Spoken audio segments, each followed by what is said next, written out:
ఈరోజు చంద్రబాబు గారు అధికారంలోకి వచ్చి ఒక నెల దాటిపోయింది.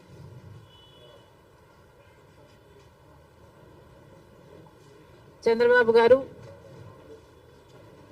కూటమి కలిపి చేసిన వాగ్దానాలు ఎన్నో ఉన్నాయి.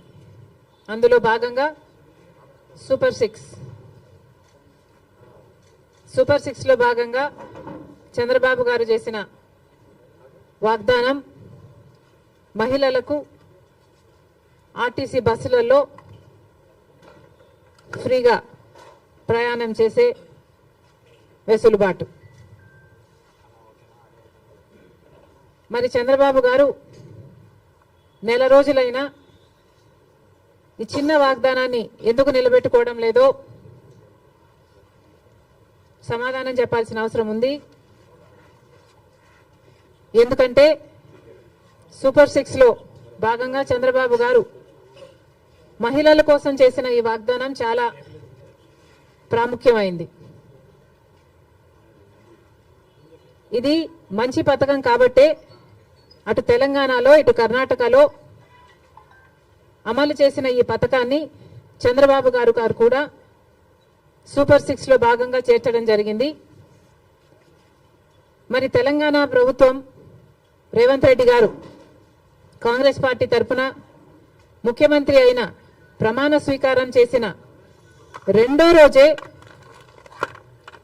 మహిళలకు, అమ్మాయిలకు, ట్రాన్స్జెండర్స్కు ఆర్టీసీ బస్సులలో ఫ్రీ ప్రయాణం చేయగలిగారు, అమలు చేయగలిగారు. అధికారంలోకి వచ్చిన 2 రోజుకి. కర్ణాటకలో కాంగ్రెస్ పార్టీ అధికారంలోకి వచ్చిన 3 వారాలకే ఆర్టీసీలో మహిళలకు ఫ్రీగా ప్రయాణం చేసే వెసులుబాటు కలిగించగలిగారు. అక్కడ వాగ్దానం నిలబెట్టుకోవడానికి కూడా వాళ్ళకి ఎక్కువ సమయం పట్టలేదు. మరి చంద్రబాబు గారికి ఎందుకింత సమయం పడుతుందో చంద్రబాబు గారు చెప్పాలి. ఎందుకంటే మహిళలకు ఆర్టీసీ బస్సులలో ప్రయాణం చేసే ఈ పథకం చాలా యూస్ఫుల్ కాబట్టే ఈరోజు లేవనెత్తుతున్నాం. మహిళలు అన్న వాళ్ళు మన జనాభాలో సగం, హాఫ్ ద పాపులేషన్కి డైరెక్ట్గా వర్తించే పథకం ఈ పథకం. మహిళలకి రక్షణ కల్పించే పథకం కూడా. ఎందుకంటే మహిళలు ఒక చోటు నుంచి ఇంకో చోటికి వెళ్ళాలి అంటే ఆర్టీసీ బస్సులో అయితే సేఫే కాకుండా ఈ పథకం ద్వారా ఫ్రీగా అయితే మహిళలు ఎక్కువ ఆర్టీసీ బస్సులలోనే ప్రయాణం చేసే అవకాశము వీలు ఉంటుంది. కాబట్టి వాళ్ళ పాపులేషన్ ఆర్టీసీ బస్సులో ఎక్కువైతే, సే ఫర్ ఎగ్జాంపుల్ ముందు భాగంలో మొత్తం మహిళలకని రిజర్వేషన్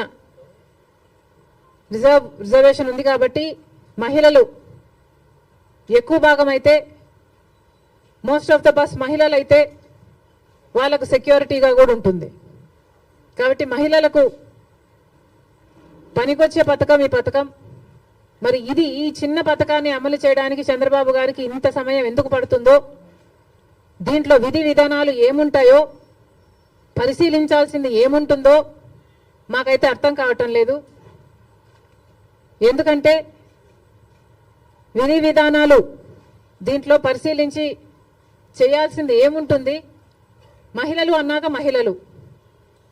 అన్నాక మహిళలందరికీ వర్తిస్తుంది, ఆడపిల్లలందరికీ వర్తిస్తుంది. మరి దీంట్లో విధులు విధానాలు ఏముంటాయి? బస్సులోకి ఎక్కుతారు, వాళ్ళకు ఫ్రీగా ప్రయాణం చేసే వెసులుబాటు కలిగించాలి. ఇది ఇంత సింపుల్ పథకం కాబట్టే రేవంత్ రెడ్డి గారు రెండో రోజే దీన్ని అమలు చేయగలిగారు. ఏ పథకమైనా అమలు చేయడానికి చిత్తశుద్ధి ఉండాలి. రాజశేఖర రెడ్డి గారికి ఆ చిత్తశుద్ధి ఉంది కాబట్టే రాజశేఖర రెడ్డి గారు ఉచిత విద్యుత్తు అంత తొందరగా మొదటి సంతకంలోనే వాగ్దానం చేశారు. కాబట్టి విధి విధానాలు ఏమీ ఆలోచించకుండా మేనిఫెస్టోలో పెట్టిన అంశం కాబట్టి వెంటనే అమలు చేయడం కూడా జరిగింది. మరి అలాంటప్పుడు మహిళలకు ఇంతగా పనికొచ్చే ఈ పథకాన్ని చంద్రబాబు గారు ఇంత సమయం ఎందుకు పడుతుందో సమాధానం చెప్పాలి.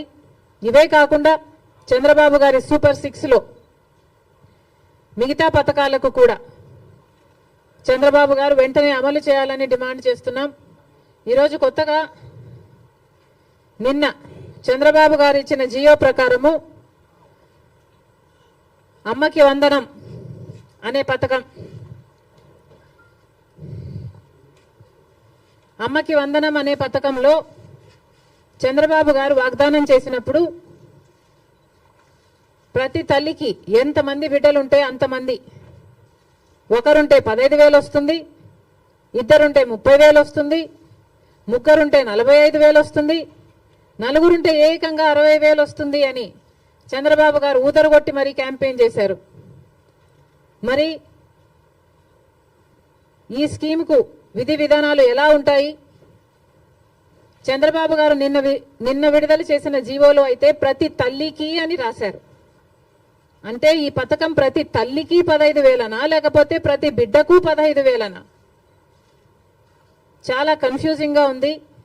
ఈ సాక్షి పత్రిక అయితే ప్రతి తల్లికి 15,000 మాత్రమే, అంటే ఒక్కరికే ఇస్తారు, తల్లికి ఇస్తారు, ఒక బిడ్డకు చొప్పునే ఇస్తారు, మిగతా వాళ్ళకందరికీ ఎగనామం పెడతారు అని సాక్షి రాయడం జరిగింది. మరి చంద్రబాబు గారు దీనికి క్లారిటీ ఇవ్వాలి. ఈ పథకం వర్తిస్తున్నది ప్రతి తల్లికి 15,000 లేకపోతే ప్రతి బిడ్డకు 15,000? చంద్రబాబు గారు వాగ్దానం చేసినట్టు ప్రతి బిడ్డకు 15,000 ఇవ్వాలని, ఆ లెక్కన నలుగురు బిడ్డలుంటే 60,000 ఇవ్వాలని మేము డిమాండ్ చేస్తున్నాం. ఇంకో మారు సాక్షిని నడుపుతున్న జగన్మోహన్ రెడ్డి గారు కూడా సమాధానం చెప్పాలి. ఇలాగే జగన్మోహన్ రెడ్డి గారు కూడా అమ్మఒడి అనే పథకం, ఆయన ముఖ్యమంత్రి కాకముందు అమ్మఒడి పథకం కింద మేము ప్రతి బిడ్డకు 15,000 ఇస్తాము అని ఆ రోజు వాగ్దానం చేశారు.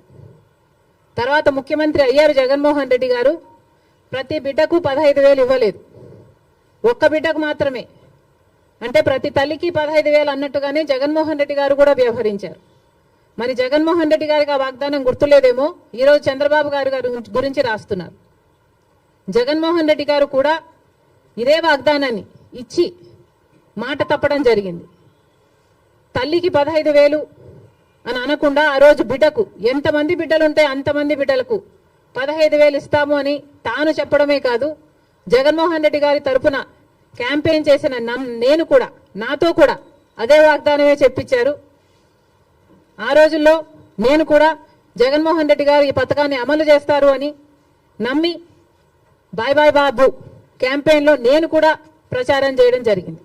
కానీ జగన్మోహన్ రెడ్డి గారు ముఖ్యమంత్రి అయిన తర్వాత అమ్మఒడి పథకం కింద కేవలం ఒక్క బిడ్డకు మాత్రమే ఇవ్వడం జరిగింది.